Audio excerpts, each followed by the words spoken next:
भरत जी मस्तक में चरण पादुकाएं धारण किए। भरत अति दुर्बल हुए। भरत जी वरकल वस्त्र पहन करके आए। तपस्वी चरण पादुका मस्तक में है। विमान सरयू जी के किनारे उतरता है। प्रभु ने दूर से भरत को देखा है। मेरे वियोग में मेरे भाई की यह दशा हुई, बहुत दुर्बल हो गया है। भरत जी दौड़ते हुए गए, भगवान के सम्मुख चरण पादुकाएं रखे, वंदन किया है। भरत जी को उठा लिया। राम भरत एक हो। लोगों को खबर पड़ती नहीं है राम कौन है। भरत को राम जी तपस्वी है, भरत जी तपस्वी है। राम जी के मस्तक में जटा मुगट है, भरत जी के मस्तक में। सभी को दर्शन की अति से आतुरता थी। भगवान ने ऐसी लीला की। राम मर्यादा पुरुषोत्तम है। कभी कभी मर्यादा से परे भी लीला करते हैं। सभी को दर्शन की आतुरता थी। जितने लोग आतुर होकर के दर्शन के लिए आए थे, उसमें राम जी ने अपने स्वरूप प्रकट किए और एक ही समय में सभी को राम मिले। सभी को ऐसा आनंद दिया है। सबको ऐसा लगता है राम का मेरे ऊपर विशेष प्रेम है। प्रथम प्रभु को का मिलन मेरे से। मेरे को पूछा शरीर तो अच्छा है, घर में तो सब आनंद में है, मेरे ऊपर भगवान की बहुत कृपा है। एक ही समय में सभी को आनंद दिया है। श्री सीताराम जी रथ में विराजमान है। भरत जी रथ को चलाते हैं। अयोध्या की भागशाली प्रजा दर्शन करती है। जय जयकार। कई के महल में प्रभु आए हैं। प्रथम कई माता को वंदन, कई माता को समझाया है, माँ मेरे को वन में भेजा तो मेरे को ऋषि मुनियों का सत्संग, मेरे को वन में भेजा तो जगत को खबर पड़ी मेरे भरत का कैसा प्रेम। मैं वन में न जाता तो भरत के प्रेम की खबर लोगों को कैसी पड़ी। माँ मेरे को वन में भेजा, अच्छा मेरे को वन में भेजा, तभी तो जगत को ज्ञान हुआ हनुमान कैसे बलवान, हनुमान जी कैसे बुद्धिमान है। मेरे हनुमान की कीर्ति माँ तुमने बढ़ाई। माँ तेरे अनंत उपकार। माँ को अनेक रीति से आश्वासन दिया है। कौशल्याधिक माता उनको वंदन करते हैं। माँ ने आशीर्वाद दिया है। ग्रंथों में ऐसा वर्णन आया है, राम अयोध्या जी में आए, वह दिवस था वैशाख मास, शुक्ल पक्ष और पंचमी तिथि थी। वैशाख शुद्ध पंचमी के दिन सीताराम जी श्री अयोध्या जी में आए। सभी को आनंद हुआ है। सभी ने बहुत आग्रह किया जल्दी राज्याभिषेक होना चाहिए। वैशाख शुद्ध पंचमी के दिन प्रभु अयोध्या में आए हैं और वैशाख शुद्ध सप्तमी के दिन राज्याभिषेक हुआ। सुवर्ण के सिंहासन में सीताराम जी को बैठाया है। वशिष्ठादिक ऋषि वेद मंत्र बोल करके तीर्थ जल से रामचंद्र जी को अभिषेक कर। राज्याभिषेक के मंत्र ऋग्वेद में आए।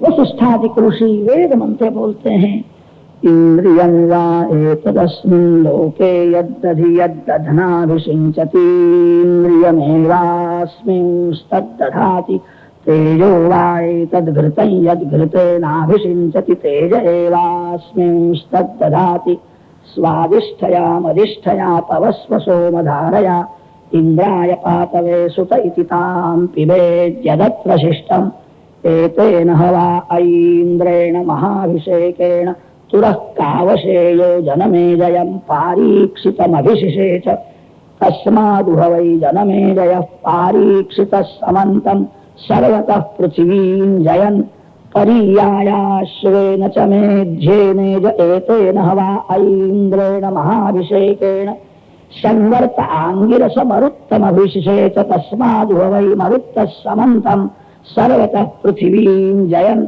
परियायाश्वेन च मेध्येनेज एतेन हवा ऐन्द्रेण महाभिषेकेण वसिष्ठः सौदासं पैजवनमभिषिषेत्। ऋग्वेद यजुर्वेद के मंत्र ब्राह्मण बोलते हैं। तीर्थ जल से प्रथम श्री सीताराम जी को अभिषेक किया। अभिषेक होने के बाद श्री सीताराम जी का सुंदर श्रृंगार ब्राह्मण वेद मंत्र बोल करके आशीर्वाद देते हैं।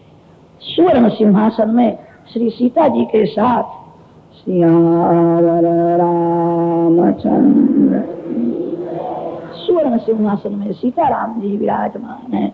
वशिष्ठ ऋषि राज तिलक करते हैं। जय जयकार हुआ है। राम राज्याभिषेक में बड़े बड़े देव आए हैं, ऋषि आए हैं, बड़े बड़े राजा लोग आए हैं। राम जी को अनेक प्रकार की भेंट अर्पण करते हैं। जय जयकार हुआ है। बहुत बड़ा दरबार। सभी श्री सीताराम जी का दर्शन करते। श्री राम चारे बाजू में देखते हैं। श्री सीता जी को आश्चर्य होता है, प्रभु की इस प्रकार चारे बाजू में कभी देखते नहीं है। राम तो मर्यादा पुरुषोत्तम है, उनकी नजर धरती में ही। अब चारे बाजू में देख रहे। सीता जी ने पूछा है, आप किसी को सोचते हो, चारे बाजू में क्यों देखते?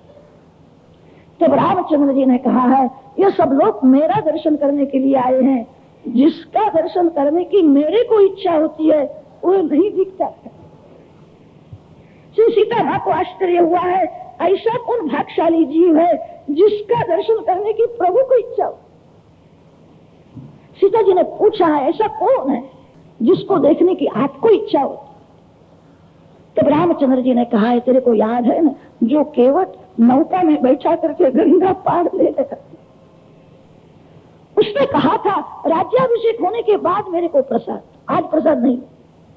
केवट बहुत गरीब था, अतिशय गरीब होने से राज्याभिषेक में वो आया नहीं था। राम को केवट याद आता, कैसा उसका प्रेम था। दुख में किसी ने थोड़ा पानी दिया हो तो भूलना नहीं, किसी के उपकार को भूलना नहीं, किसी के अपकार को मन में रखना। केवट ने मेरी सेवा की, थोड़ी भी कोई सेवा करता है राम बहुत मानते हैं। राम अति सरल है, राम अति उदार है, ऐसा कोई मालिक हुआ नहीं होगा। उनको सेवक का कोई दोष दिखता ही नहीं है, कोई थोड़ी भी सेवा करे तो राम बहुत मानते। केवट ने मेरी बहुत सेवा की है, वो दिखता नहीं है। राम केवट को देखने की इच्छा रखते। राज्याभिषेक होने के बाद सभी लोगों का रामचंद्र जी ने सम्मान किया है। उस समय श्रृंगवेरपुर का राजा गुहक आया था, गुहक को बुलाया है और गुहक को कहा है, तेरे गांव में मैं जब आया था, जो केवट नौका में बैठा करके मेरे को गंगा पार ले, उसने कहा था कि राज्याभिषेक होने के बाद आपकी इच्छा हो तो प्रसाद। राम उसकी सेवा को भूले नहीं है। गुहक राजा को कहा है, यह प्रसाद केवट के लिए ले जाना। जय जयकार हो रहा। एक ब्राह्मण ने कहा है कि मेरे कन्या का लग्न करना। लोगों ने ऐसा कहा, तेरे को जो चाहिए सो सब मिलेगा। राम धीर गंभीर है, राम कभी हंसते नहीं है। सभी की ऐसी इच्छा थी, एक बार राम हंसे, तू राम जी को हंसावे तो तू जो मांगे सो मैं तेरे को। राम धीर गंभीर होने से कभी खड़खड़ हंसते नहीं, कदाच हंसे तो गाल में धीरे धीरे हंसते। प्रभु स्मित हास्य कर। सभी की इच्छा थी कि आज राम हंसे। ब्राह्मण को कहा है, तू राम जी को हंसावे तो हम तेरे को, तू जो मांगे सो तेरे को। श्री सीताराम जी स्वर्ण सिंहासन में बैठे थे। वो ब्राह्मण एकदम दौड़ता दौड़ता आया है और राम जी को कहा, यहाँ क्या बैठे हो? आपकी स्त्री जगत में घूम रही है, यहाँ क्या बैठे हो? राम जी को आश्चर्य लगता है, मेरा तो एक पत्नी व्रत है, श्री सीता जी साथ में है, ये क्या बोलता है कि महाराज आपको तो अनेक स्त्रियां हैं, सबके आप पति हो, सबके आप पिता हो। श्री सीता जी तो आपकी शक्ति है, श्री सीता जी और आप दोनों एक ही हो। आपकी अनेक स्त्रियां हैं, एक स्त्री आपके चरण में रहती कि मेरे चरण में रहने वाली स्त्री कौन है? कि लक्ष्मी आपके चरण में, और एक स्त्री आपके मुख में बैठी है। राम जी को आश्चर्य होता है, ऐसी कौन स्त्री के मेरे मुख में बैठी? कि सरस्वती ज्ञान शक्ति आपके मुख में। एक को मुख में बैठाया, एक को चरण में बैठाया, और एक स्त्री को कहीं आधार मिला नहीं, और रोती रोती जगत में घूम रही है। राम जी को आश्चर्य था, ऐसी कौन स्त्री है जिसको मेरा आधार मिला नहीं, जगत में घूमती है? कि महाराज वो स्त्री का नाम है कीर्ति देवी। आपकी कीर्ति जगत में है। महाराज बुरा लगाना नहीं, ये सब लोगों ने कहा था कि राम जी को हंसावे तो तू मांगे तो तेरे को दूंगा। आपकी अनेक पत्नियां हैं, कीर्ति आपकी पत्नी है, आज जगत में आपकी कीर्ति घूम रही। सभी को आनंद, ब्राह्मण का सम्मान किया, जो मांगे सो देते हैं। राम सभी का सम्मान करते हैं। श्री राम हनुमान जी को कुछ देते ही नहीं। श्री सीता जी ने प्रभु के कान में कहा, हनुमान जी को देना चाहिए, उसने बहुत सेवा की है। राम हनुमान जी के सामने देखते भी नहीं। सीता जी आग्रह करती है हनुमान जी को देना चाहिए, हनुमान जी को आप कुछ देते नहीं। रामचंद्र जी ने कहा मैं हनुमान को क्या दूं, हनुमान ने मेरे को ऋणी बना दिया, मैं उसके ऋण में एकैकस्योपकारस्य प्राणान् यच्छामि ते कपे शेषस्येहोपकाराणां भवाम ऋणिनो वयम्। मैं हनुमान को क्या दूं, एकैकस्योपकारस्य प्राणान् यच्छामि ते कपे शेषस्येहोपकाराणां भवाम ऋणिनो वयम्। मैं हनुमान को क्या दूं, मैं हनुमान के ऋण में हूं। भगवान को ऋण में रहने की इच्छा होती है। कृष्णावतार में गोपियों के ऋण में नहीं, यशोदा मां के ऋण में रहे। रामलीला में हनुमान जी के ऋण में से मैं मुक्त नहीं हो सकता। मेरे प्राण हनुमान को अर्पण करूं तो भी कम। मैं हनुमान को क्या दूं, मेरे पास ऐसी कोई वस्तु नहीं, मैं तो हनुमान के ऋण में ही रहूं। उसको देने लायक मेरे पास कोई वस्तु नहीं। सीता जी ने कहा पैसा बोलते हो पर देना चाहिए, कि मैं तो उसको कुछ दे नहीं सकता, तेरी इच्छा हो तो तू उसको दे। राज्याभिषेक के समय में जनक राजा ने 9 कोटि का दिव्य रत्नों का हार बेचा था, जो श्री सीता जी के गले 9 कोटि का हार था, अनेक रत्न थे उसमें। हनुमान ने बहुत सेवा की है, माता जी ने 9 कोटि का हार अपने गले में से उतारा, श्री हनुमान जी को बुलाया है, हनुमान जी को पहना। सभी को आनंद हुआ, हनुमान जी को ठीक लगा नहीं, पत्थर जैसे लगते हैं, पत्थर में हीरा में क्या फेर है, मेरे गले में पत्थर पहना दी। सभी को तो आनंद हुआ, हनुमान जी को बहुत आनंद हुआ नहीं। वहां से हनुमान जी झाड़ के ऊपर कूद गए, एक एक रत्न को तोड़ते, इसके अंदर राम है कि नहीं, राम का दर्शन नहीं होता है। फिर 9 कोटि का हार था, खेल में हनुमान जी ने तोड़ डाला।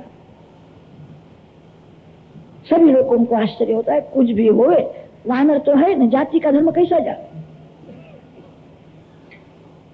एक सेवक ने सीता जी को कहा, आपने गले में से उतार करके जो 9 कोटि का हार हनुमान जी को पहनाया था, वो हनुमान जी ने तोड़ डाला है, कि बुलाओ हनुमान को बुलाओ। हनुमान जी को बुलाया, हनुमान जी आए हैं। माता जी पूछती है हार कहाँ गया, कि मैंने तोड़ डाला उसको। ये क्यों तोड़, क्यों, पत्थर जैसा लगता था, पत्थर में मैं राम को देखता था पर राम का दर्शन नहीं हुआ। पत्थर और रत्न में हीरा में क्या फिर, जिसमें मेरे राम नहीं है उसका मैं स्वीकार नहीं करता। मैं सब में राम को देखता हूं, मैं राम का दास हूं। माता जी को थोड़ा ठीक लगा नहीं। माता जी ने हनुमान जी को पूछा, सब में राम को देखते, तेरे अंदर सीताराम है कि मां आपको शंका लगती है। हनुमान जी ने छाती फाड़ी, रुधिर निकलता है। हनुमान जी के हृदय में सीता जी के साथ रहा। एक सीताराम स्वर्ण सिंहासन में है और एक सीताराम जी का स्वरूप हनुमान जी के हृदय में। सीता जी दर्शन करती है, हनुमान जी के हृदय में सीता जी का स्वरूप हनुमान जी के हृदय में रहा। छाती फाड़ते हैं, रुधिर निकलने लगा है। माता जी को ठीक लगा, ये कैसा है। फिर तो मां ने जल्दी सिंदूर मंगाया, सिंदूर में घी छोड़ा, सुघी वाला सिंदूर हनुमान जी को छाती में लगाया। श्री अन्न को माता जी ने अपने हाथ से सिंदूर लगाया, तभी से हनुमान जी को सिंदूर। श्री सीताराम स्वर्ण सिंहासन में विराजमान है। आज हनुमान जी बड़े आनंद में है, मेरे राम को राज्याभिषेक हुआ है। सीता जी के साथ राम सिंहासन में विराजमान है। श्री सीताराम जी का दर्शन करते हुए हनुमान जी नाचने लगे। अति आनंद में जीव नाचता है। राम दर्शन में ऐसा आनंद हुआ, अति आनंद में सीताराम सीताराम सीताराम जय सीताराम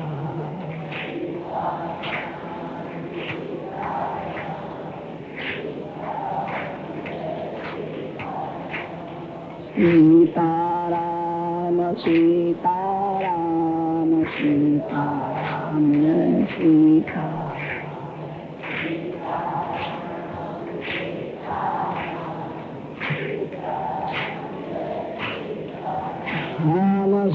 सीताराम सीताराम सीताराम सीताराम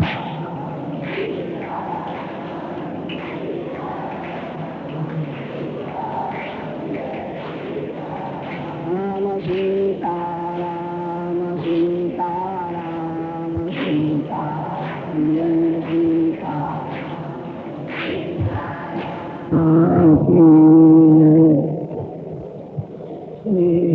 सीताराम महाराज की जय। श्री गोवर्धननाथ की जय। श्री गिरिराज धरण की जय। द्वारिकाधीश की जय। श्री बालकृष्णलाल की जय। सद्गुरुदेव की जय।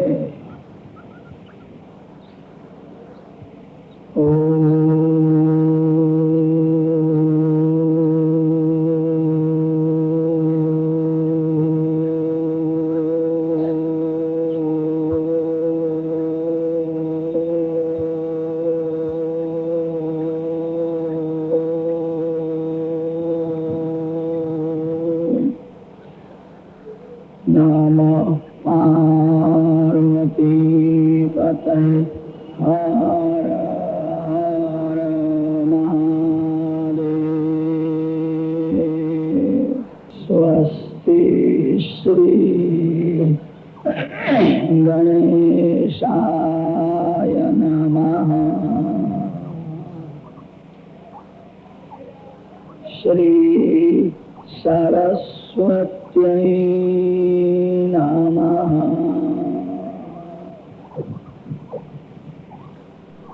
श्री गुरुभ्यो नमः।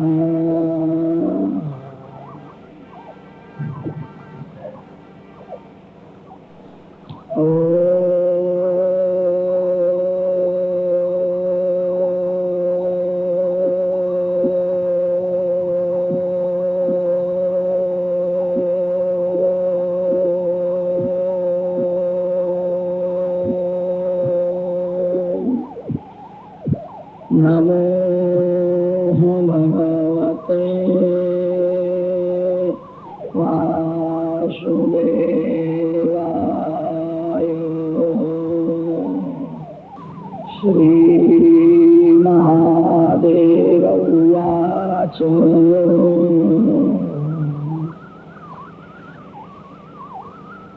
रामो राजमणिः सदा विजयते रामं रमेशं भजे।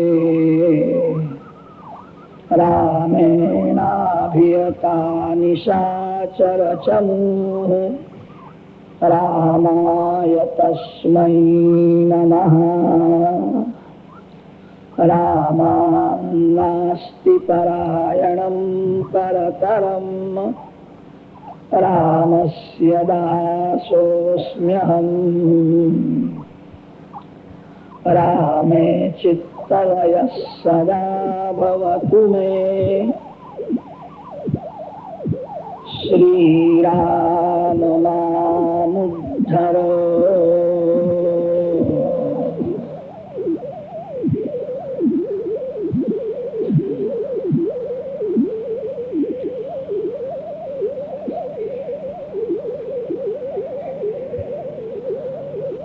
परमात्मा श्री राम परमानंद का ही स्वरूप है। निराकार आनंद वही निराकार श्री राम रूप से प्रकट हुआ। रामचंद्र जी के श्रीअंग में केवल आनंद भरा है।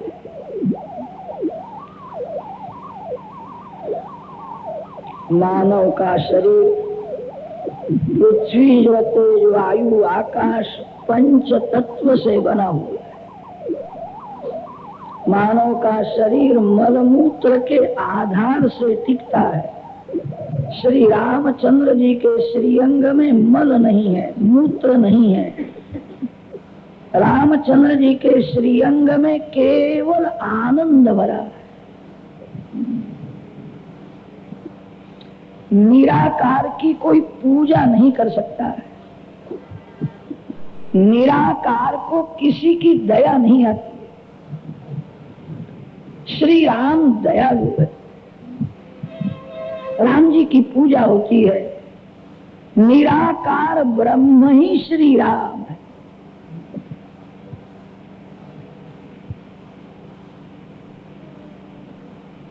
सोने की जो मूर्ति है, उस मूर्ति में केवल सोना ही भरा हुआ है। जो सुवर्ण से मूर्ति बनी है, उसके हाथ में, पांव में, नख में, बाल में केवल सुवर्ण ही है। भगवान के श्रीअंग में केवल आनंद ही आनंद है। किसी को भगवान के नख का दर्शन होवे तो आनंद में। व्यास महर्षि का ब्रह्म सूत्र है, आनंदमयोऽभ्यासात् आनंदमय आनंद प्रचुर प्राचुर्यार्थे मयट। कितने ऋषि ऐसा मानते हैं ईश्वर में आनंद है। ईश्वर में आनंद है ऐसा जो मानते हैं, उनके सिद्धांत में आनंद और ईश्वर दो तत्व भिन्न हो जाते। व्यास नारायण का, वाल्मीकि ऋषि का सिद्धांत है आनंद ही ईश्वर है। आनंद ब्रह्म परमात्मा श्री राम एक ही तत्व के अनेक नाम है। एकम सद विप्राः बहुधा वदन्ति, एकम संतम बहुधा कल्पयन्ति, एकस्सन् बहुधा विचारः। एक ही तत्व के नाम अनेक। राम आनंदमय है। जीव को आनंद की भूख है। श्री राम के साथ जो प्रेम करता है उसी को आनंद मिलता है। संसार में आपको सुख मिलेगा और दुख भी भोगना पड़ेगा।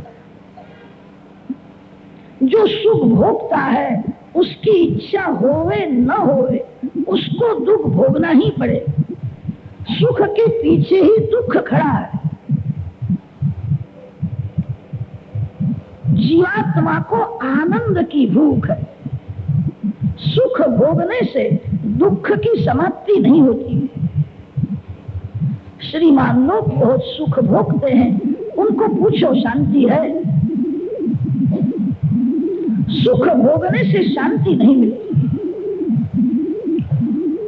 सुख के बाद दुख आता ही है। आनंद उसको कहते हैं जिसका अनुभव करने के बाद कोई दुख रहता ही नहीं। संसार में राजा होवे के रंक होवे, सभी को दुख तो भोगना ही पड़े। संसार में जन्म और मरण का दुख सभी को भोगना पड़ता है। जीव जब माता के पेट में से बाहर आता है तब उसको बहुत वेदना होती है। जन्म का महादुख है, उसी प्रकार मरण का भी महादुख है। संसार में जन्म मरण का महादुख है। जन्म दुखम, जरा दुखम, जाया दुखम, पुनः पुनः अंतकाले महादुखम। तस्मात् जागृहि जागृहि। संसार में संयोग वियोग का दुख है। जिसका संयोग आपको सुख देता है उसका वियोग होने वाला है। वो आपको छोड़ करके जाएगा अथवा आप उसको छोड़ करके जाओ। संसार में जन्म मरण का महादुख है, संयोग और वियोग का महादुख है। सभी को भोगना ही पड़े। मन को बार बार समझाओ, संसार में आनंद नहीं है। संसार सुख दुख से भरा हुआ है। आनंद आपको परमात्मा देंगे।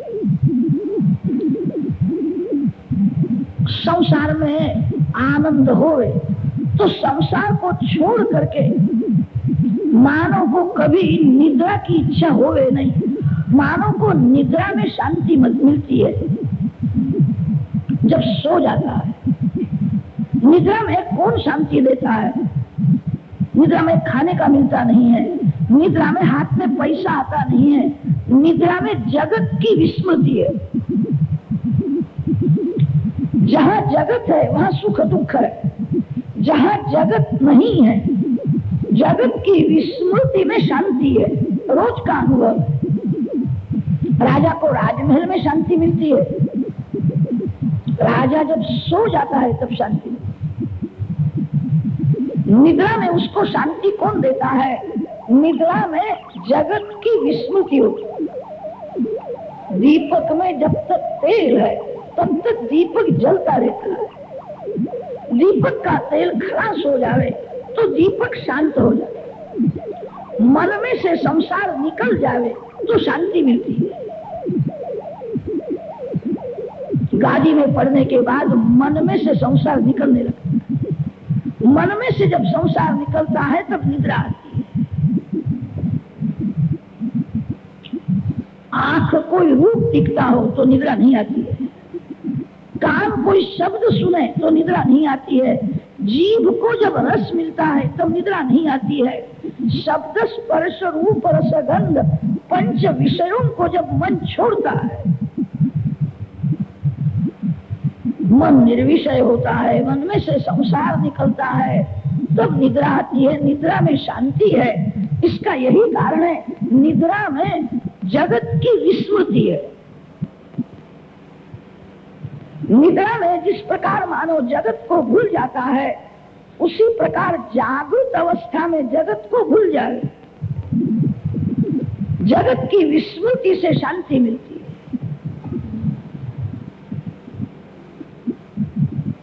परमात्मा आनंदमय है, आपको आनंद भगवान दे। राम दर्शन में, राम जी के ध्यान में, राम नाम के जप में जो जगत को भूल जाता है, जब तक देह का भान है तब तक दुख है। जो देह को भूल जाता है उसी के दुख की समाप्ति होती। भगवान की भक्ति ऐसी करो कि आपको कभी याद आवे नहीं कि मैं पुरुष हूं कि स्त्री हूं। जिसको याद आता है मैं पुरुष हूं, मैं स्त्री हूं, उसको काम त्रास देने के लिए जाता। आत्मा पुरुष नहीं है और आत्मा स्त्री भी नहीं है। आत्मा परमात्मा का अंश है। देह को भूलने का प्रयत्न कर। जो देह को भूलता है धीरे धीरे उसके बुद्धि में से काम निकलता है। जीव और ईश्वर दोनों साथ में ही होते हैं। बीच में काम होने से जीव को ईश्वर का अनुभव नहीं होता। परमात्मा आनंदमय है, आपको आनंद भगवान देंगे। आनंद किसी स्त्री के पास नहीं है, आनंद किसी पुरुष के पास नहीं है, आनंद कपड़े में नहीं है। कितने लोग ऐसा समझते हैं घर की मोटर होवे तो मजा है, घूमने को जावे आनंद में। अरे मोटर में आनंद है। मार्ग में पंचर हो जावे तो खबर पड़ती है कि मोटर में कैसा आनंद है। आगे पीछे पानी का छाट पानी न होवे और गर्मी बहुत है और मोटर पंचर हो जाएगी। जड़ वस्तु में आनंद नहीं रह सकता है। आनंद परमात्मा का स्वरूप है। आनंदो ब्रह्मेति यजानात आनंदाज्जेव खल्विमानि भूतानि जायन्ते आनन्देनैव जातानि जीवन्ति आनंदम प्रयन्त्यभिसंविशन्ति। आनंद ही परमात्मा है। आपको आनंद श्री राम देगा। राम जी के साथ प्रेम करो, राम जी की सेवा स्मरण में तन्मय बनो, आपको आनंद मिले। राम जी का श्रीअंग केवल आनंद से भरा हुआ है। अलौकिक सिद्धांत समझाने के लिए कोई अलौकिक दृष्टांत मिलता नहीं। अलौकिक सिद्धांत तो लौकिक दृष्टांत से ही समझाना पड़ता है।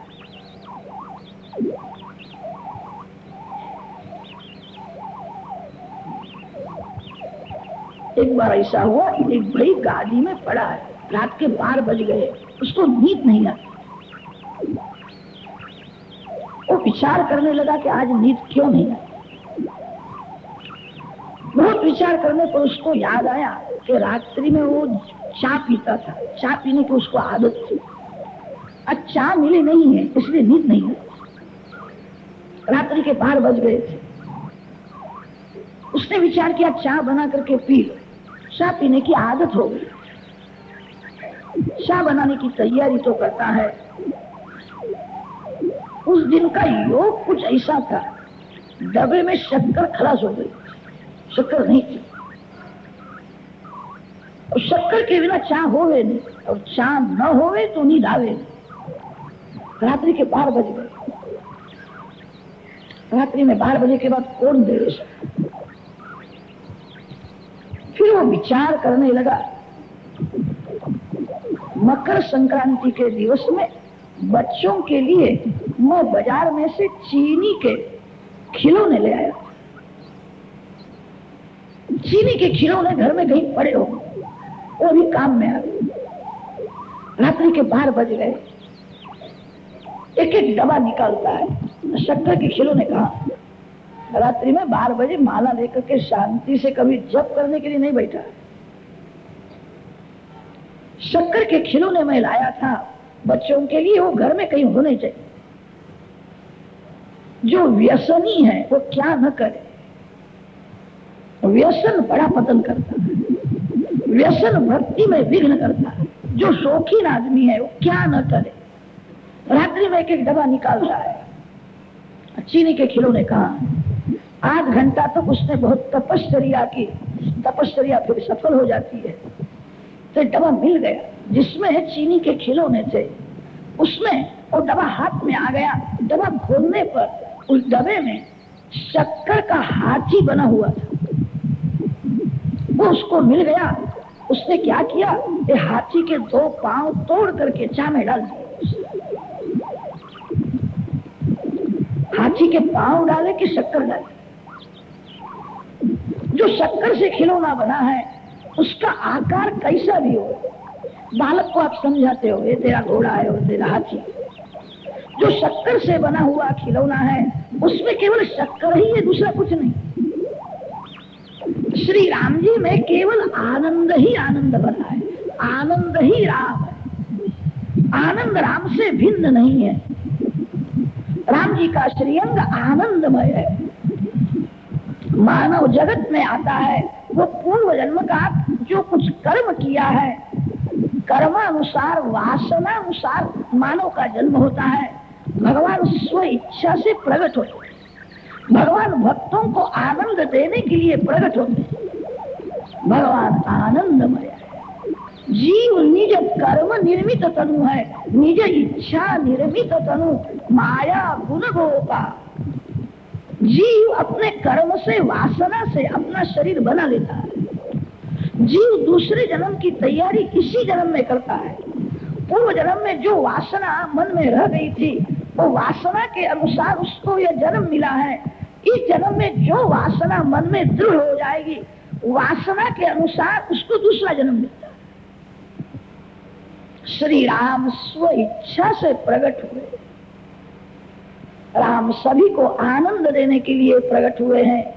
जहां सुख नहीं है, जहां दुख नहीं है, वहां आनंद है। जहां सुख है वहां दुख है, जहां दुख है वहां सुख है। आनंद उसको मिलता है जो सुख दुख से पर हो जाता है। सुख दुख से पर हुए बिना आनंद नहीं मिलता। सुख दुख से पर होने का क्या अर्थ है? संसार में सुख मिले तो बहुत राजी होना योग्य नहीं। मानव को थोड़ा सुख मिलता है, पैसा मिलता है, वो प्रसन्न हो जाता है, मैं सुखी हूं। संसार में सुख मिले तो संसार के सुख को दुख समझ करके भक्ति कर। संसार का सुख सच्चा सुख नहीं है। संसार का सुख क्षण क्षण में बदलता है, संसार क्षणिक है। संसार का कोई भी सुख 2-4 मिनट से ज्यादा टिकता ही नहीं। लोग कहते हैं बर्फी बहुत अच्छी है। बर्फी आपको अच्छी कितने समय लगती है? बर्फी जब तक दबा में है तब अच्छी लगती है। बर्फी पेट में जाने के बाद ही अच्छी लगती नहीं है। बर्फी को जीभ के ऊपर रखो और गले में से नीचे उतरती है, तब 2-4 मिनट सुख का भास होता है। पेट में जाने के बाद मिठाई अच्छी नहीं लगती। मिठाई डबे में होवे तब अच्छी नहीं लगती है, और जीभ के ऊपर रखो, एक गले में से नीचे उतरे, उस समय थोड़ा सा सुख होता है। बर्फी बहुत अच्छी है। संसार का कोई भी सुख 2-4 मिनट से ज्यादा टिकता ही नहीं। संसार में सुख मिले तो राजी नहीं होना चाहिए। भगवान ने मेरे को अभी सच्चा सुख दिया नहीं, ये खोटा सुख दिया। रुपया मिले, बंगला मिले, मानो समझता है मैं भाग्यशाली हूं, बहुत सुखी हूं। सुख को दुख समझ करके भक्ति करो। सुख में राजी होना योग्य नहीं है। सुख को दुख मानो और भक्ति करो। जो सुख को दुख समझ करके भक्ति करता है, जीवन में कोई दुख का प्रसंग आवे तो दुख को सुख समझ करके भक्ति करो। संसार का दुख सुख है। दुख पाप का नाश करने के लिए आता है। दुख में ज्ञान प्रकट होता है। बहुत दिन पुस्तक पढ़ने से जो ज्ञान नहीं होता है, वह ज्ञान दुख में अनायास से होता है। दुख का अनादर मत करो, दुख को प्रभु का प्रसाद मानो। अरे किसके जीवन में दुख नहीं आया है? बड़े बड़े साधु संतों के जीवन में दुख के प्रसंग आए। श्री राम श्री कृष्ण तो परमात्मा है, आनंदमय है। भगवान को सुख नहीं है, दुख नहीं है, तो भी भगवान ऐसी लीला करते हैं कि मेरे जीवन में भी दुख है। संतों के जीवन में दुख है, भगवान भी लीला में दुख का नाटक करते हैं। हमारे जीवन में कोई दुख आवे तो क्या है? दुख तो पाप का विनाश करने के लिए आता है। दुख मानव को सावधान करने के लिए आता है। सुख में मानव भान भूल जाता है। सुख में ज्ञान ढक जाता है। दुख में ज्ञान जागृत होता है। जो अति सुखी है वो बहुत प्रेम से पूजा नहीं करता। जो अति सुखी है वो सावधान होकर के भगवान के नाम का जप नहीं करता है। जो अति सुखी है वो दीन बनकर के प्रभु की प्रार्थना नहीं करता है। सुख में ज्ञान ढक जाता है और दुख में ज्ञान प्रकट होता है। जीवन में कैसा भी दुख का प्रसंग आवे, घबराना नहीं। दुख आपको सुख देने के लिए आया है। दुख आपके घर में रहने के लिए नहीं आया है। दुख जाने वाला है। दुख पाप का विनाश करने के लिए आया है। जीवन में कोई दुख का प्रसंग आवे तो भगवान के उपकार मानो। दुख को सुख समझ करके भक्ति करो। जो सुख दुख से पर होता है उसको आनंद मिलता है। सुख मिले तो सुख को दुख समझ करके भक्ति करो। जीवन में कोई दुख का प्रसंग आवे तो दुख को सुख मान करके भक्ति करो, आपको आनंद मिले। जो सुख दुख से पर होता है उसी को आनंद मिलता है। आनंद ही श्री राम। राम राज्य में सभी को आनंद है। राम राज्य में सभी लोग अति सुखी है। जगत में जब राम राज होने वाला होवे तब होवे। आपके घर में राम राज, जिसके घर में काम का राज है वह अति दुखी है। जिसके घर में राम राज है वह अति सुखी है।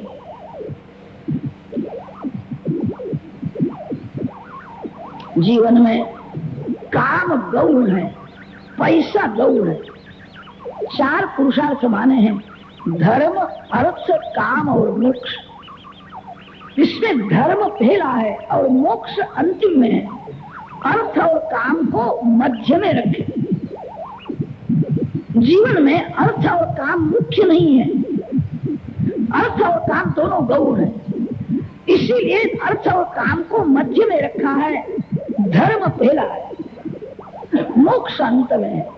धर्म और मोक्ष दोनों के बीच में अर्थ और काम। जिसके जीवन में पैसा मुख्य है वो पाप करता है, जिसके जीवन में काम सुख मुख्य है वो पाप करता है। राम मुख्य है, काम गौण है। कहीं कहीं वेदों में काम सुख भोगने की आज्ञा दी, ऋतौ भार्याम उपेया। वेदों का तात्पर्य भोग में नहीं है, त्याग में। भोग के लिए भोग नहीं होता है, भोग त्याग के लिए। साधारण मानव एकदम त्याग नहीं कर सकता है, इसीलिए वेदों ने आज्ञा दी है काम सुख भोग। वेदों का तात्पर्य भोग में नहीं है, त्याग में है। वेदों को प्रवृत्ति इष्ट नहीं है, निवृत्ति इष्ट है। काम प्रवृत्ति धर्म का फल है और निवृत्ति धर्म का फल राम। धर्म की मर्यादा में रह करके पैसा कमाओ, धर्म की मर्यादा में रह करके विवेक से काम सुख भोगो। काम त्याग के लिए भोग है, काम का त्याग करना है। त्याग मानव एकदम नहीं कर सकता है, इसीलिए वेदों ने आज्ञा दी है काम सुख भोगना चाहिए। और वेदों का तात्पर्य भोग में नहीं है, त्याग में। अर्थ और काम दोनों गौण है, धर्म और मोक्ष दो मुख्य है। जिसके जीवन में काम मुख्य है उसके घर में रावण का राज है, और जिसके घर में राम मुख्य है उसके घर में राम राज। काम मित्र नहीं है, काम शत्रु है। काम शब्द का थोड़ा विचार करें, काम को अधिक आम मिल करके काम शब्द होता है। संस्कृत भाषा में क शब्द का अर्थ सुख ऐसा किया, कम सुखम। आम शब्द का अर्थ होता है कच्चा, कच्चा सुख ही काम और सच्चा सुख ही राम। जो सत्य है उसका नाश नहीं होता है, जो सत्य नहीं है वो टिकता नहीं है। मन को बारंबार समझाओ, जीवन में पैसा और काम गौण है, धर्म और मोक्ष मुख्य है। जीवन में धन की जरूरत है, धन से धर्म श्रेष्ठ है। धन मरने के बाद साथ में नहीं आता, मरने के बाद धर्म साथ में। इसलिए धन से धर्म श्रेष्ठ है। धर्म और मोक्ष दोनों के बीच में अर्थ और काम को रखा है। जीवन में धर्म मुख्य है, परमात्मा मुख्य है। पैसा अन्याय का धन किसी को लेने की इच्छा नहीं है। राम राज्य में सभी सुखी है। शौनक मुनि ने पूछा है कि राम राज्य में कोई दुखी नहीं है। सब जी ने कहा जितने वकील थे सब राम राज्य में दुखी थे, उनका झगड़ा भी चलता नहीं था। किसी के घर में झगड़ा ही नहीं, घर में झगड़ा हो तो वकील की जरूरत पड़े। किसी को रोग होता नहीं था, नाधयो व्याधय क्लेशा। राम राज्य में किसी को व्याधि नहीं है, आधि नहीं है। शरीर का जो रोग है उसका नाम व्याधि, और मन को जो अशांति होती रोग होता है उसका नाम आधि। सभी का मन शुद्ध होने से, धर्मानुकूल पवित्र जीवन होने से किसी को रोग होता नहीं। जीवन में संयम है, जीवन में सदाचार है, सभी सूर्य नारायण की भक्ति करते हैं, रोग होता नहीं। स्वेच्छाचार में से दुराचार उत्पन्न होता है। दुराचार का मूल स्वेच्छाचार। सभी के जीवन में सदाचार, क्या करना क्या नहीं करना अपने मन को पूछना नहीं, शास्त्र को पूछो। तस्मात् शास्त्रम प्रमाणन्ते कार्याकार्य व्यवस्थितम। हित का जो शासन करता है उसी का नाम शास्त्र है। सभी का जीवन पवित्र था, कोई दुखी नहीं है। राम राज्य में कोई विधवा नहीं है, राम राज्य में कोई मूर्ख नहीं है, सभी ज्ञानी है। राम राज्य में सभी के घर में सत्संग होता है। एक दिन बुहारी न करे तो घर बिगड़ जाता है, बुहारी करनी पड़ती है। घर में जिस प्रकार धूल आती है उस प्रकार मन के ऊपर भी धूल पड़ती है। धूल कहां से आती है, कैसी आती है, मानव को खबर नहीं पड़ती, बुहारी करनी पड़ती है। मन के ऊपर धूल पड़ती, मन बिगड़ने में देर लगती नहीं है। रोज घर में सत्संग, सभी के घर में सत्संग होता है। पवित्र ग्रंथों का वाचन करो, भगवान के नाम का कीर्तन करो, सायंकाल में भगवान के सन्मुख दीपक प्रकट करो और भगवान की थोड़ी प्रार्थना करो। आपको दीवा की जरूरत नहीं है, आप तो प्रकाशमय। भगवान जहां विराजते हैं वहां अंधकार नहीं आता है। भगवान को दीपक की जरूरत नहीं है, दीपक की जरूर मानव को है। मानव के मन में अंधकार आ जाता है। मानव मूर्ख नहीं है, सयाना है, उसका ज्ञान टिकता नहीं। मन कभी कभी बड़ी बड़ी ज्ञान की बातें करता है, वही मन 2-4 मिनट के लिए मूर्ख हो जाता है, खराब विचार करता है। मानव तन से ज्यादा पाप नहीं करता है, मानव मन से बहुत पाप करता है। भगवान के सन्मुख दीपक करके भगवान की प्रार्थना करो, मेरे हृदय में प्रकाश कायम रहे, इसीलिए मैंने दीवा की। भगवान को दीपक की जरूरत नहीं है, मेरे मन में अंधारा ना आए। प्रभु के पास सायंकाल में दीपक करना चाहिए, सायंकाल में घर में कीर्तन करना चाहिए। आजकल के लोग सायंकाल में बाहर घूमने के लिए जाते हैं।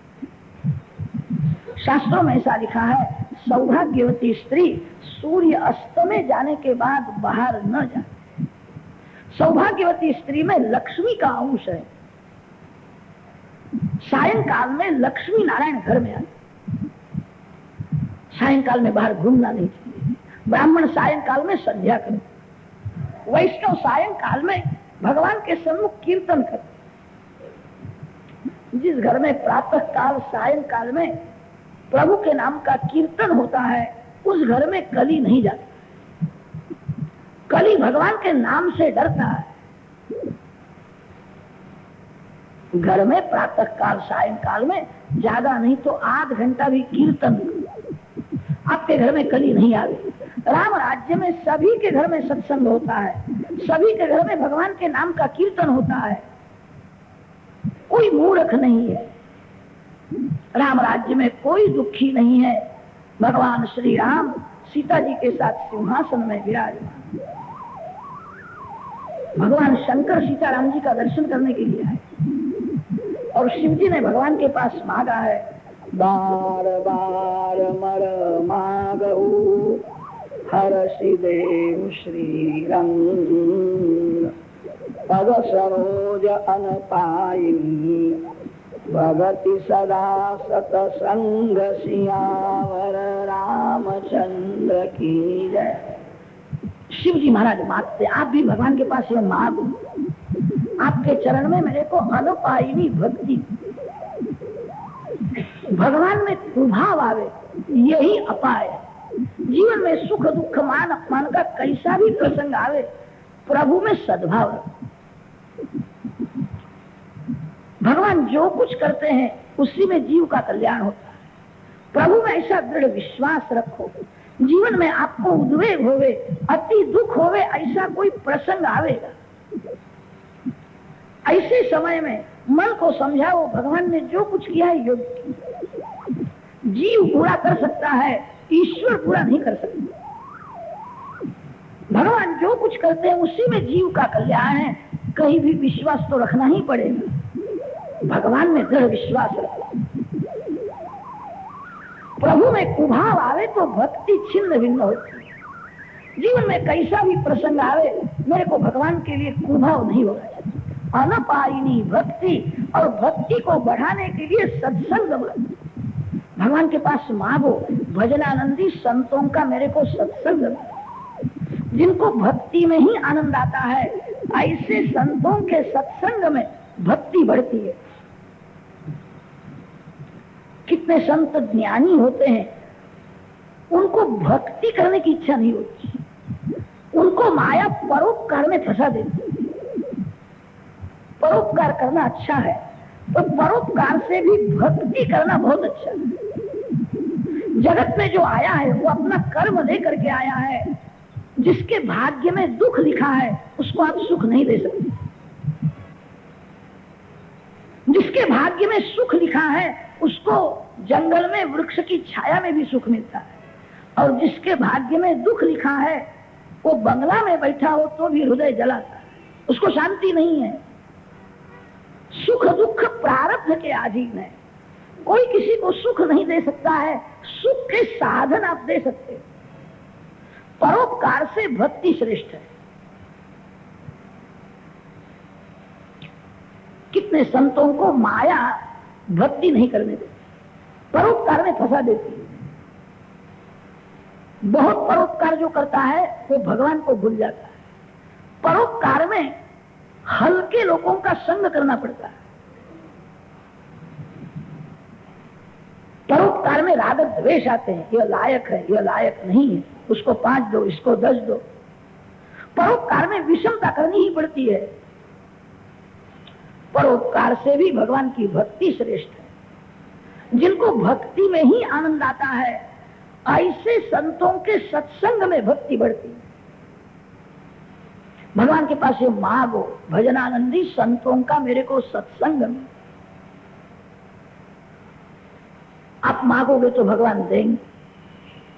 सत्संग बिना, संत की कृपा बिना भक्ति का रंग नहीं लगता।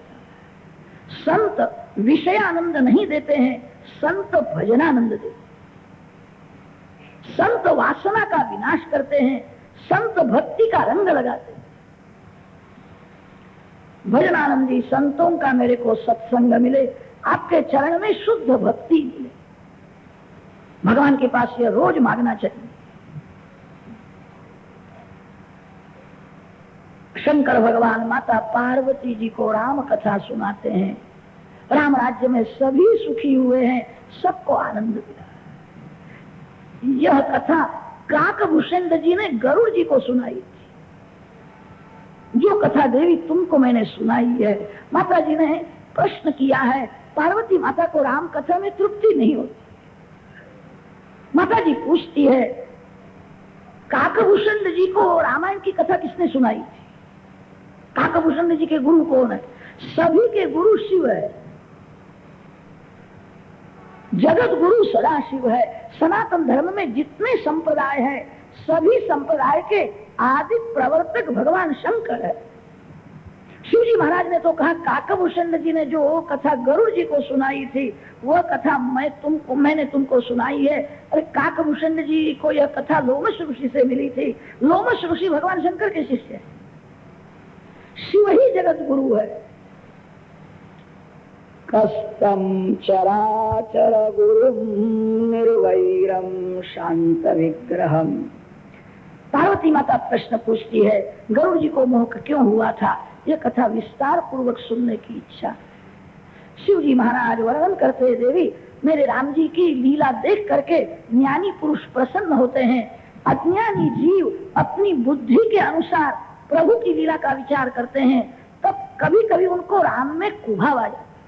मानव की बुद्धि अल्प है, अल्प बुद्धि से मानव भगवान की लीला का विचार करता है।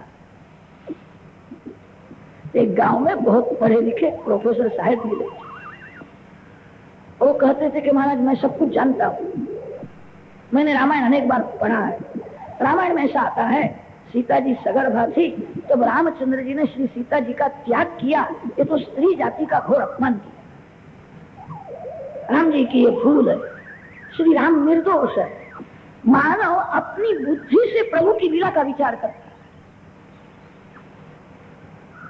मानव की बुद्धि क्षुद्र है।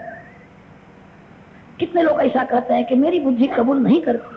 अरे तेरी बुद्धि बिगड़ी हुई है। भगवान की लीला का रहस्य समझना कठिन है।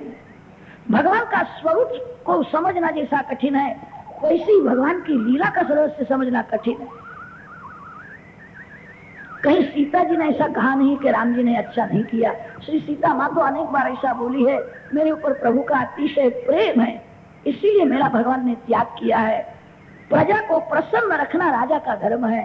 राजा की गादी किसी स्त्री पुरुष को प्रसन्न करने के लिए नहीं, राजा की गादी प्रजा को सुखी करने के लिए। स्नेहम दयांच सौख्यंच यदि वा जानकीमपि आराधनाय लोकस्य मुंचतो नास्ति में व्यथा। रामचंद्र जी सब कुछ जानते, सीता जी निर्दोष है।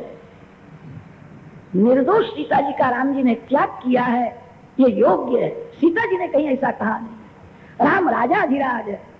रामचंद्र जी ने स्त्री धर्म को गौण किया और राज धर्म को महत्व दिया है। लोगों ने मेरे को राजा बनाया है, प्रजा को सुखी करने के लिए राजा की गादी। किसी स्त्री को, किसी पुरुष को प्रसन्न करने के लिए राजा की गादी नहीं है।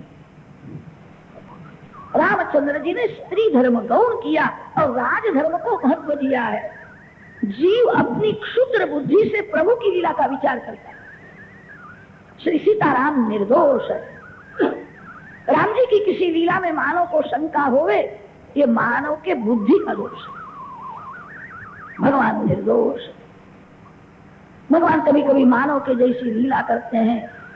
निर्गुण निराकार ब्रह्म का चिंतन करना कठिन है तो भी सरल है। सगुण साकार प्रभु की लीला का रहस्य समझना बड़ा कठिन है। निर्गुण रूप सुलभ अति सगुण न जाने कोई। सगुण परमात्मा की अद्भुत लीला देख करके बड़े बड़े देवों को भी कभी कभी मोह होता। नागपाश में राम लक्ष्मण को मेघनाद बांध, इंद्रजित ने नागास्त्र छोड़ा है। नागपाश में प्रभु आए हैं। नारद जी की प्रेरणा से गरुड़ जी वहां गए और नाग बंधन में से भगवान को छुड़ाया। तब गरुड़ जी के मन में शंका हुई, राम ईश्वर है कि दशरथ के पुत्र है? वो तो बंधन में आए। अरे राम नाम का जप करने से संसार का बंधन छूट जाता है। जिनके नाम में ऐसी शक्ति है, राम जी को नागपाश क्या बांध सकता है? राम जी युद्ध में मानव के जैसी लीला। युद्ध में कभी कभी राक्षसों की जीत हो जाती है, राम जी की हार होती है। राम ऐसी लीला क्यों करते हैं? राक्षसों का उत्साह बढ़ाते हैं। राम जी की सभी लीला मानव का आकर्षण करने की। आप जितने समय तक रामायण की कथा सुनते हो उतने समय तक आपको जगत नहीं याद आता। आप जगत को भूलते हो। कथा में थोड़ा भी कुछ आनंद मिलता है, आनंद न मिले तो भीड़ में गर्मी में आप नहीं बैठ सकते। थोड़ा भी आनंद मिलता है। राम जी की सभी लीला मानव को आनंद देने के लिए है, मानव का आकर्षण करने के लिए है। जीव ईश्वर का है, जीव जगत का नहीं है। ईश्वर का जीव ईश्वर को भूल गया है और ऐसा समझता है मैं स्त्री का हूं, मैं पुरुष का हूं, मेरा जीव मेरे पास में आए। जीवों का आकर्षण करने के लिए भगवान मधुर लीला करते। गरुड़ जी को शंका हुई है। गरुड़ जी ब्रह्मलोक में जाते हैं, ब्रह्मा जी को पूछते राम परमात्मा है? राम तो नागपाश में बंधन में आए। माया में बहुत जोर है। माया बुद्धि को बिगाड़ती है, भगवान में कुभाव लाती है। कोई शांति से भक्ति करता हो तो माया को सहन नहीं होता है। माया जीव को संसार में फंसा देती है। माया की जीत होती है और जीव की हार हो जाती है।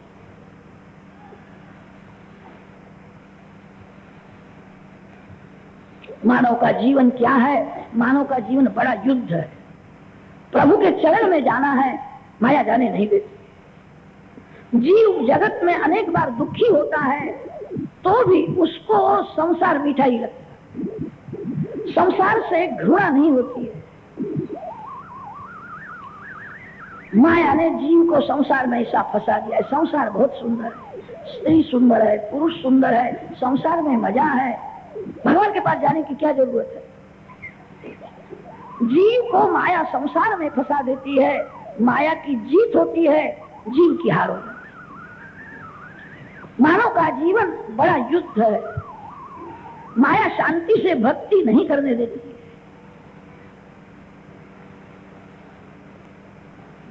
ब्रह्मा जी को आश्चर्य हुआ है। गरुड़ जी के पीछे आज माया पड़ी है। गरुड़ जी के मन में राम जी के लिए कुभाव आया है। राम ईश्वर है कि दशरथ के पुत्र है। ब्रह्मा जी ने कहा, भगवान शंकर राम के स्वरूप को बराबर जानते हैं, दिन भर राम नाम का जप करते हैं, शिव जी के पास जा, शिव जी आपको समझाएंगे। तब गरुड़ जी कैलाश में भगवान शंकर के पास आए। शिव जी को वंदन करके पूछते हैं, मेरे को शंका होती है, राम भगवान है कि नहीं? शिव जी ने स्मित हास्य, शिव जी ने कहा, इस समय मेरा राम का ध्यान करने का मेरा समय, मैं राम जी का ध्यान कर, मेरे को बोलने की इच्छा नहीं होती। बहुत से साधु संत ऐसे होते हैं, उनको एक अक्षर बोलने की इच्छा नहीं होती, बोलने से बहिर्मुक्त आती है। शिव जी ने ऐसा कहा, यह समय समाधि का है, मेरे को बोलने की इच्छा नहीं है, मेरे को राम जी का ध्यान करना है। मैं आपको एक उपाय बताता हूँ, नीलाचल पर्वत ऊपर काकभूषण जी राम जी की भक्ति करते, वहां जा। काकभूषण जी का आश्रम ऐसा दिव्य है कि आश्रम में माया को प्रवेश नहीं मिलता।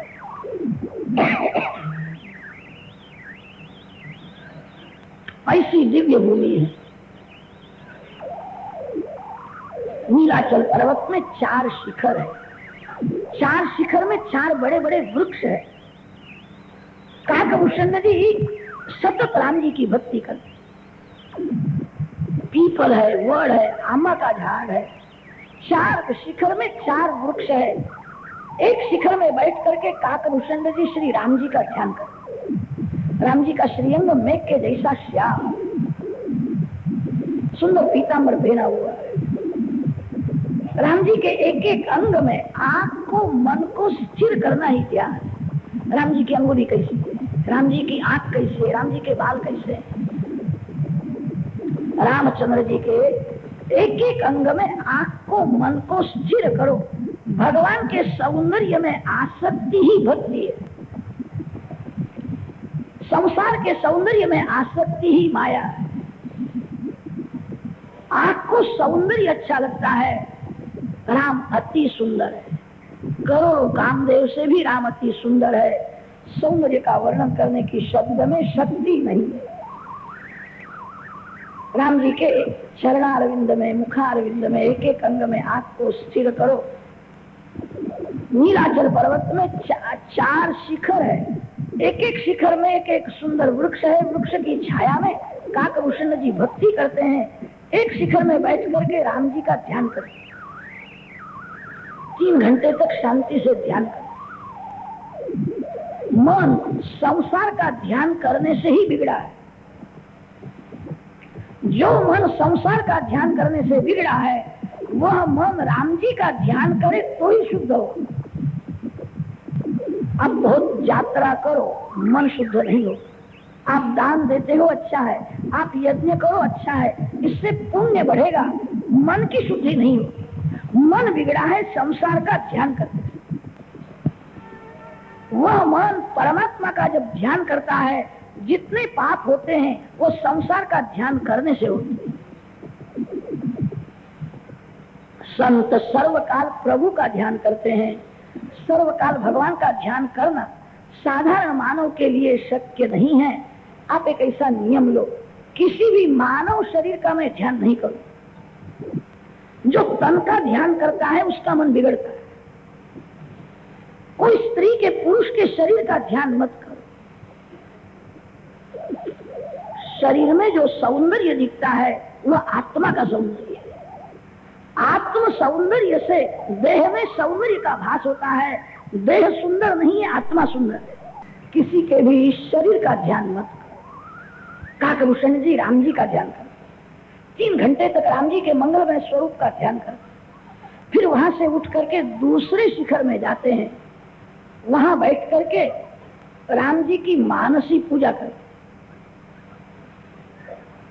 राम जी के श्रीअंग में सुगंधी तेल लगाते हैं, मांगलिक स्नान कराते हैं, श्रृंगार करते हैं, राम जी को तिलक करते हैं, पुष्प की माला अर्पण करते हैं, भोग लगाते हैं, राम भोजन कर रहे हैं ऐसा दर्शन करते हैं। 3 घंटे तक ध्यान करते हैं और 3 घंटे तक मानसी पूजा करते, मन से राम जी की आरती करते।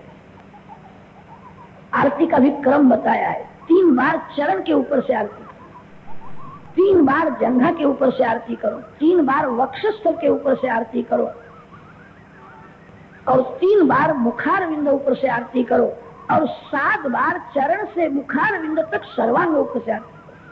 आरती के समय में हृदय आर्त होना चाहिए। हृदय की आरती ही आरती का स्वरूप है। मैं भगवान से अलग हुआ हूं, भगवान कब मिलेंगे? प्रभु के वियोग का थोड़ा दुख होना चाहिए। जिसको राम वियोग का दुख होता है वही बराबर भक्ति करता है। श्री राम वियोग में जिसका मन संसार में रमता है वो भक्ति क्या करता होगा? जिसके वियोग में प्राण व्याकुल होते हैं वहां आपका सच्चा प्रेम। राम वियोग का थोड़ा दुख होना चाहिए, तब भक्ति का आरंभ होता है। हृदय आर्त हुए, प्रेम से आरती करो। राम जी की मानसी पूजा करते हैं, मन से आरती करते हैं। प्रत्यक्ष पूजा में जितना समय जाता है उतने समय तक मानसी पूजा होनी चाहिए। एक शिखर में बैठ करके राम जी का ध्यान करते हैं, दूसरे शिखर में बैठ करके राम जी की प्रेम से पूजा करते हैं। फिर वहां से उठ करके तीसरे शिखर में जाते हैं, वहां सीताराम सीताराम सीताराम सीताराम सीताराम सीताराम 3 घंटे तक ऐसा कीर्तन करते। फिर चौथे शिखर में जाते हैं, वटवृक्ष की छाया में बैठ करके रामायण की कथा करते। एक शिखर में ध्यान, एक शिखर में पूजा, एक शिखर में कीर्तन और एक शिखर में वटवृक्ष की छाया में रामायण की कथा करते।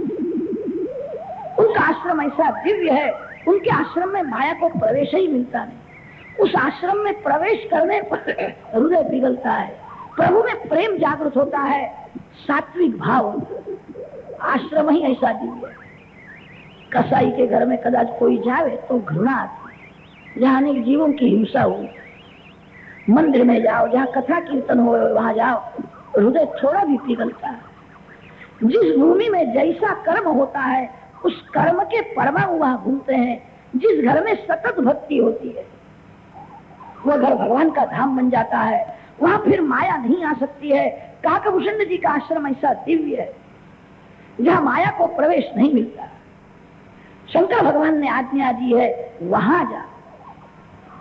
शिव जी ने विचार किया, गरुड़ जी पक्षियों के राजा है, काकभूषण जी पक्षी है। पक्षी की भाषा पक्षी जल्दी समझ सकता है, वहां जावे तो सत्संग में उनका अज्ञान दूर होगा। गरुड़ जी को आज्ञा हुई, गरुड़ जी नीलाचल पर्वत ऊपर आए। काकभूषण जी के आश्रम में जहां प्रवेश किया है उसी समय सात्विक भाव जागृत हुआ। राम परमात्मा है। राम जी की लीला मानव का कल्याण करने के लिए है।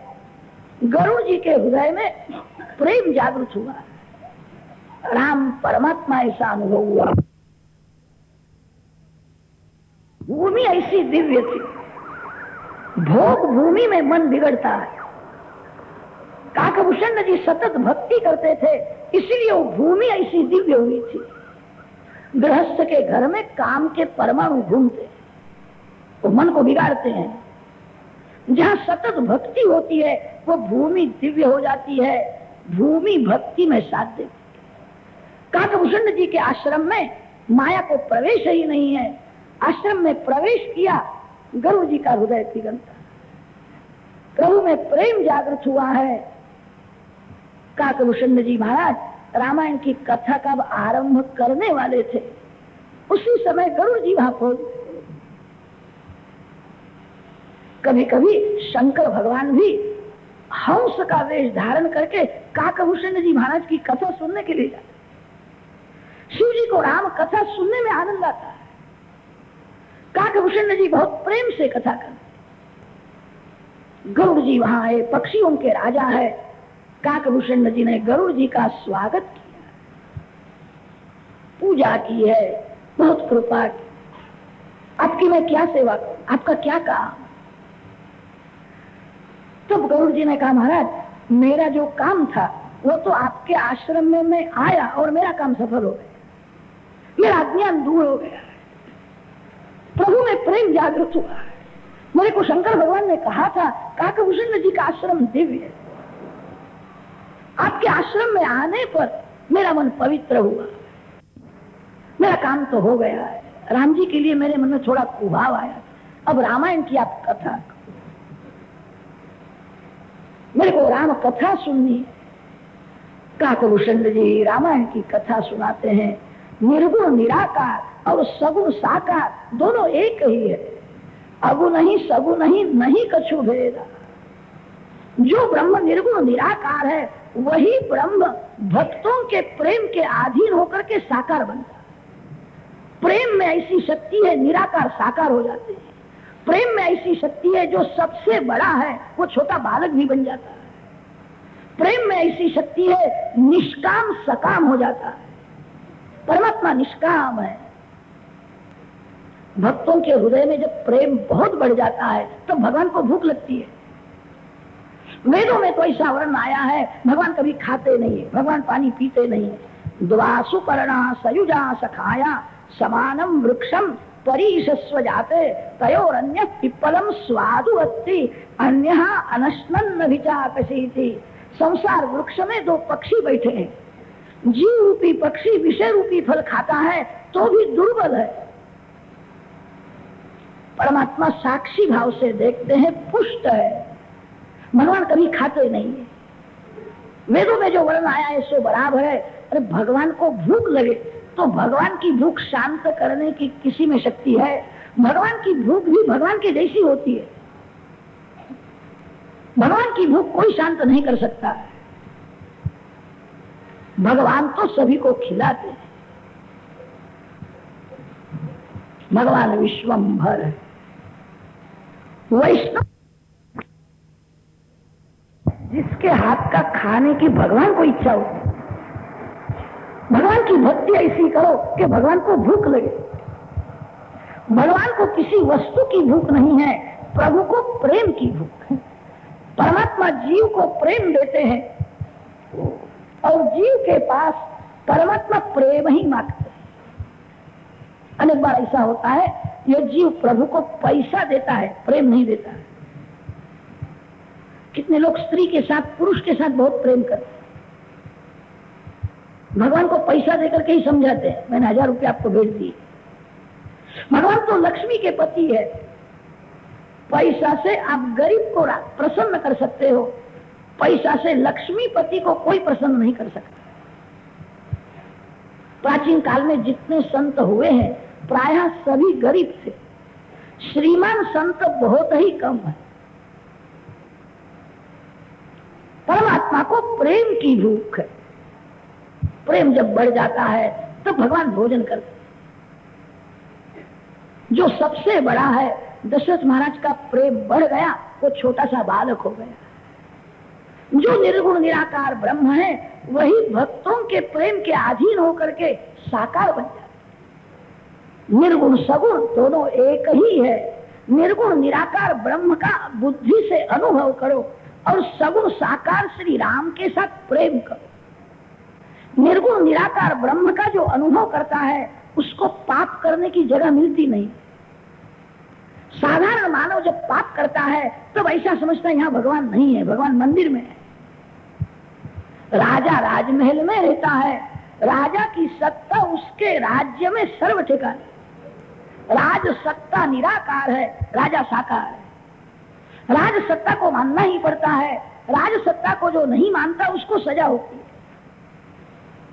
सत्ता निराकार है, सत्ता जिसकी है वो भगवान साकार है। साकार निराकार तत्व से एक ही है। साकार परमात्मा के साथ प्रेम करो तो वासना का विनाश होगा। ये संसार में जितने आकार दिखते हैं सभी आकार माया से बने हुए हैं। संसार के किसी भी आकार के साथ जो ज्यादा प्रेम करता है उसके मन में विकार ही आता है। संसार के सभी आकार माया ने बनाए हैं। राम जी का जो स्वरूप है वो माया से बना हुआ नहीं है। राम स्व इच्छा से कृपा करके प्रकट हुए। साकार परमात्मा के साथ प्रेम करो तो वासना का विनाश हो। निर्गुण निराकार ब्रह्म वासना का विनाश नहीं करता है। निर्गुण निराकार ब्रह्म निष्क्रिय है। सगुण साकार परमात्मा वासना का विनाश करते। निर्गुण निराकार का बुद्धि से अनुभव करो और सगुण साकार परमात्मा श्री राम के साथ प्रेम करो। दोनों की जरूरत है। निर्गुण निराकार सगुण साकार का रहस्य काकभूषण जी ने समझाया है। दशरथ महाराज का प्रेम बहुत बढ़ गया। परमात्मा दशरथ महाराज के यहाँ पुत्र रूप से प्रकट हुए। राम जी की मधुर बाल लीला का वर्णन किया। राम जी गुरु जी के यहाँ पढ़ने के लिए जाते हैं। राम जी को तो क्या पढ़ना है, राम जी के श्वास में से वेद प्रकट हुए। राम जगत को समझाते हैं संसार में आने के बाद मेरे को भी गुरुदेव की जरूरत पड़ती है, मैं गुरुदेव की सेवा करता हूं। राम वशिष्ठ ऋषि के यहाँ पढ़ने के लिए गए। विद्या परिपूर्ण हुई है। विश्वामित्र जी के यज्ञ का रक्षण किया है। शिव धनुष्य का भंग किया। सीता जी ने विजय माला अर्पण की। सीता राम जी का लग्न हुआ है। अयोध्या जी में आए हैं। उपसंहार में आज तक जो राम कथा वर्णन की तुलसीदास महाराज ने फिर से उसका वर्णन किया। मंथरा का कुसंग होने से कैकेयी की बुद्धि बिगड़ गई। राम लक्ष्मण जानकी वन में जाते। दशरथ महाराज का प्रेम सच्चा है। राम वियोग उनसे सहन हुआ। मेरे को राम का दर्शन कराओ, राम को देखना है। राम जी के एक सद्गुण याद आते हैं। दशरथ महाराज रोते। राम का स्मरण करते हुए राजा ने प्राण का त्याग किया है। भरत जी आए हैं। भरत जी ने कहा है इस गादी में श्री सीताराम जी विराजे। इस गादी में भरत बैठने के लिए लायक नहीं है। कैकेयी का पुत्र कैकेयी से अधम है। मेरा जन्म हुआ राम को दुख देने, मेरे जैसा पापी कौन होगा। भरत राम प्रेम की मूर्ति है। सीताराम सीताराम बोलते हैं। भरत का जो दर्शन करता है उसके हृदय में प्रेम जागता है। चित्रकूट में राम भरत का मिलन हुआ। भरत जी को समझाया है अपने सुख के लिए प्रभु को त्रास देना ये भक्ति नहीं है। भगवान की आज्ञा का पालन करना ही भक्ति। राम वियोग का भरत जी को बड़ा दुख है। प्रभु की आज्ञा हुई कि 14 वर्ष अयोध्या में राज कर। चरण पादुका लेकर के भरत जी श्री अयोध्या जी में आए। भरत जी के प्रेम का वर्णन कौन कर सकता है। अनेक ऋषियों को कृतार्थ करते हुए राम गोदावरी के किनारे पंचवटी में आए हैं। लक्ष्मण जी को सुंदर उपदेश दिया है। सीता जी को रावण स्पर्श नहीं कर सकता है। सीता जी की छाया को रावण ले गया है। राम लक्ष्मण सीता जी को शोधने के लिए निकले हैं। शबरी माँ का उद्धार किया है। सुग्रीव के साथ मैत्री की है। वाली को सदगति मिली है। चारे दिशा में सीता जी को शोधने के लिए वानरों को भेजा है। श्री हनुमान जी महाराज समुद्र को लान करके लंका में आए हैं। माता जी का दर्शन किया है। लंका जलाई, अनेक राक्षसों का विनाश किया। हनुमान जी रामचंद्र जी के पास आए हैं। राम नाम से पत्थर कर सेतु बंधन किया है। लंका में प्रभु पधारे हैं। लीला में रावण को मारा है। राम लक्ष्मण जानकी पुष्पक विमान में है। अयोध्या जी में आते हैं। वैशाख शुद्ध सप्तमी के दिन राम राज्याभिषेक। राम राज्य में प्रजा बहुत सुखी। राजा रानी अति सरल होवे तो प्रजा सुखी हो। श्री सीताराम जी अति सरल है, इसीलिए राम राज्य में प्रजा बहुत सुखी हुई। रामायण की कथा राज्याभिषेक तक होती है। काकभूषण जी ने राज्याभिषेक का वर्णन किया है। गरुड़ जी को अतिशय आनंद हुआ। आपकी कथा सुनने से प्रभु में प्रेम जागृत हुआ। मैं राम की भक्ति करूं। मेरे को मोह हुआ सो अच्छा हुआ। आपका मेरे को दर्शन हुआ। आपका सत्संग हुआ। काकभूषण जी ने स्मित हास्य किया है और गरुड़ जी को कहा महाराज आपको क्या मोह हो सकता है। मेरे राम अति उदार है। जो सर्व प्रकार का अभिमान छोड़ करके शरण में आता है उसको राम कभी कभी अपने से भी बड़ा बना देते। वेदांत कहता है जीव ब्रह्म एक है। भक्ति में ऐसी शक्ति है जो सर्व प्रकार का अभिमान छोड़ करके सतत भक्ति करता है, उसको भगवान कभी कभी अपने से भी बड़ा बना देता। मेरे भक्त मेरे से श्रेष्ठ है, मेरे मालिक का ऐसा स्वभाव। मेरी कीर्ति बढ़ाने के लिए राम जी ने यह लीला की है। गरुड़ जी, आपको तो क्या मोह हो सकता है? आप प्रभु के प्यारे हो, आप महान वैष्णव हो। राम जी ने मेरी कीर्ति बढ़ाने के लिए लीला की। भक्तों को भगवान बहुत मान देते हैं। अमानी मान दो मान्य। भगवान स्वयं अमानी है, भगवान भक्तों का मान बढ़ाते हैं। गरुड़ जी, आपको क्या हो सकता है? ये संसार ऐसा है, संसार में जो आता है उसको माया मारती है, किसी को माया छोड़ती नहीं। माया विलक्षण है, माया में बहुत जोर है। गरुड़ जी, संसार में ऐसा कौन है कि जिसको कामदेव ने पागल नहीं किया?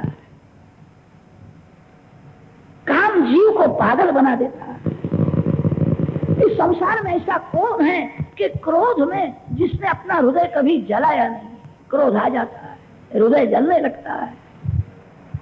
संसार में ऐसा कौन है कि लोभ ने जिसको अंधा बनाया नहीं? लोभ आंख में आने पर जीव अंधा हो जाता है। आंख में प्रभु को रखो, आंख में पैसा आवे नहीं, आंख में काम आवे नहीं। जिसके आंख में पैसा है, काम है, वो मंदिर में जाकर के भी पाप करता है। आंख में भगवान को रखो। लोभ ने मानव को अंधा बना दिया। पुत्रेषणा, वित्तेषणा और दारेषणा से जिसका मन बिगड़ा नहीं है, ऐसा कौन है? गरुड़ जी, ये तो भगवान की माया विलक्षण है। जो भगवान की सतत भक्ति करता है, जो प्रभु को शरण में जाता है, उसी को माया त्रास नहीं देती। मामे वे प्रपद्यन्ते माया में तांतरंकिते। माया में बहुत शक्ति है, माया सभी को भुलाती है। हरि शरण, हरि स्मरण जो सतत करता है, जो भगवान के सन्मुख रहता है, उसको माया त्रास नहीं देती। माया कभी कभी ज्ञानी पुरुषों को त्रास देती है। ज्ञानी नाम पिचेतांसी देवी भगवती हिसा बलादातुष्य मोहाय महामाया प्रयच्छति। टीकाकारों ने अर्थ किया है, ज्ञानी नाम शब्देन भक्ता नाम व्यवच्छेदः। ज्ञानियों को माया त्रास देती है जो सतत भक्ति करता है, जिस ज्ञान में भक्ति का साथ नहीं है। ऐसे ज्ञानी पुरुषों को माया बहुत त्रास देती है। जो सतत भगवान के चरण का आश्रय करता है, उसका पतन नहीं होता है। कदाच पतन होवे तो उसको भगवान का आधार है। जिस ज्ञान में भक्ति का आधार नहीं है, ज्ञानी अपने को ब्रह्म समझता है, उसका पतन होवे तो उसको कौन बचावे? भक्ति बिना ज्ञान सफल नहीं होता। जो भक्ति करता है, कदाच उसका पतन होवे तो उसको भगवान का आधार है। गरुड़ जी, ज्ञानियों को माया त्रास देती। जो सर्व प्रकार का अभिमान छोड़ करके सतत भक्ति करता है, राम सेवा और स्मरण में जो तन्मय रहता है, उसको माया त्रास नहीं। गरुड़ जी, आपको जैसा मोह हुआ था, एक बार माया मेरे पीछे पड़ी, मेरे को भी ऐसा मोह हो गया। भगवान की अटपटी सब लीला है, वो लीला देख करके कभी कभी मोह हो जाता है। भगवान ऐसा क्यों करते? राम भगवान है कि नहीं? आपको जैसी शंका हुई, एक बार मेरे मन में भी ऐसी शंका कि आपको मोह हुआ था, क्या मेरे को? क्या आपको मोह कैसा हुआ? का करुषण जी गरुड़ जी महाराज को अपनी कथा सुनाते हैं। गरुड़ जी, मेरे इष्टदेव बालक श्री राम, इष्टदेव मम बालक राम। इष्टदेव का एक स्वरूप नक्की करो। पति एक ही होते हैं, इष्टदेव एक ही रखो। अन्य देवों को अंशरूप समझ करके वंदन करो। इष्टदेव में सोधानी प्रेम रखो। मेरे इष्टदेव श्री राम। इष्टदेव की एक अवस्था नक्की करो, इष्टदेव के साथ संबंध जो एक दिन संसार का संबंध छोड़ना पड़ेगा। तब जीव को भय लगता है, अब मेरा कौन है? परमात्मा के साथ जिसने संबंध रखा है उसको अंत काल में भय नहीं लगता। मैं भगवान का दास हूं, मैं भगवान के धाम में जाने वाला हूं, मेरे इष्टदेव श्री राम है। मेरे को राम जी का छोटा सा जो स्वरूप है, 4-5 वर्ष के बालक राम मेरे को बहुत प्रिय लगता है। बालक राम के साथ मैं खेलता हूं। बालक जल्दी प्रसन्न होता है, बालक को कोई थोड़ा सा देवे तो बहुत मानता है। मेरी बाल स्वरूप में प्रीति है। छोटे से बालक राम जो कौशल्या जी के आंगन में खेलते, वो राम जी का बाल स्वरूप मेरे को बहुत प्रिय लगता है। कौशल्या मां सुंदर श्रृंगार करती, पीला पीतांबर पहना है, पीला झबला पहना धारण किया है, बाजूबंद धारण किया है। राम जी का श्रीअंग मेघ के जैसा श्याम है। राम खेलते, वो राम जी की बाल लीला मेरे को बहुत प्रिय लगती है। जब जब प्रभु का प्रागट्य होता है तब मैं शंकर भगवान के साथ अयोध्या में जाता हूँ। शिव जी महाराज मेरे गुरुदेव, शिव कृपा से मेरे को राम भक्ति मिली है। मैं अयोध्या जी में राम जी की बाल लीला देखने के लिए जाता हूँ। 4-5 वर्ष के राम होते तभी तक मैं लीला का दर्शन करता हूँ, फिर वहां से यहाँ आता हूँ। राम जी का जो जूठा पड़ा हो वही मैं खाता हूँ। राम जी मेरे साथ खेलते हैं, मेरे को राम जी के साथ खेलने में बहुत आनंद आता। प्रभु की लीला कभी कभी देवों को भी भुलाती। राम जी के साथ मैं खेलता था। मैं दूर जाऊं तो राम हाथ ऊंचा करके मेरे को बुलाए। मैं राम जी के चरण में वंदन करने के लिए जाऊं तो राम दूर जाए, मेरे साथ खेलते। कभी कभी मेरे को मालपुआ बताओ करके बुलाते हैं। मैं जब दूर जाता तब राम रोने लगते।